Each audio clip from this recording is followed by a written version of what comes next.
नमस्कार. आमची भारत टूर चालू होऊन आज 8 दिवस झाले. से नो टू ड्रग्स हे अभियान घेऊन आम्ही दोघांनी मागच्या रविवारी टूर चालू केली. टूर मध्ये आम्ही येताना कराड, गोवा, उडुपी, मंगलोर असं करत आम्ही आता केरळला पोहोचलो आहे.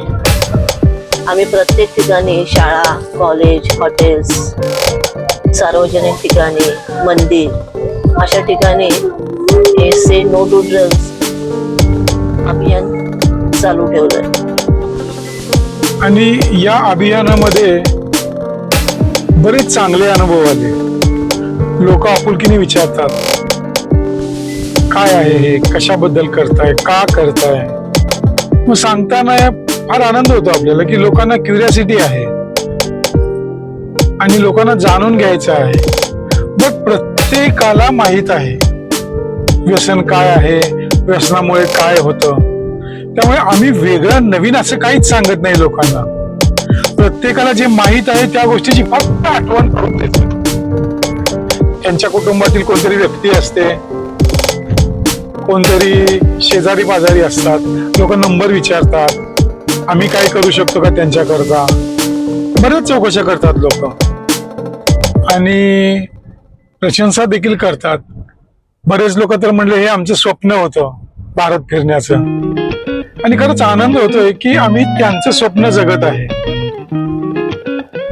आणि आतापर्यंत बरेच जसे चांगले अनुभव आले तसे काही ठिकाणी वाईट अनुभवही आलेत.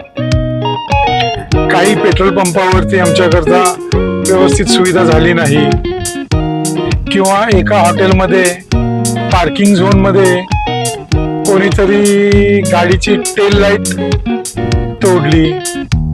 बहुधा त्यांना हा प्रचार आवडला नसावा. त्यांच्याकरता आणखीन इंटेन्सिव्ह प्रचाराची गरज आहे अशा लोकांकरता. पण एकंदरीत खरंच खूप आनंददायी प्रवास चालू आहे. सुद्धा तुला काय वाटतं याबद्दल? मलाही खूप आनंद होत आहे या प्रवासात. आता आम्ही केरळ या ठिकाणी आहोत. केरळला स्वर्ग म्हणतात ते काही चुकीचं नाही.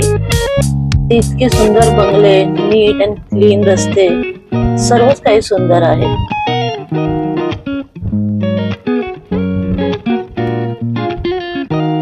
हो खरंच.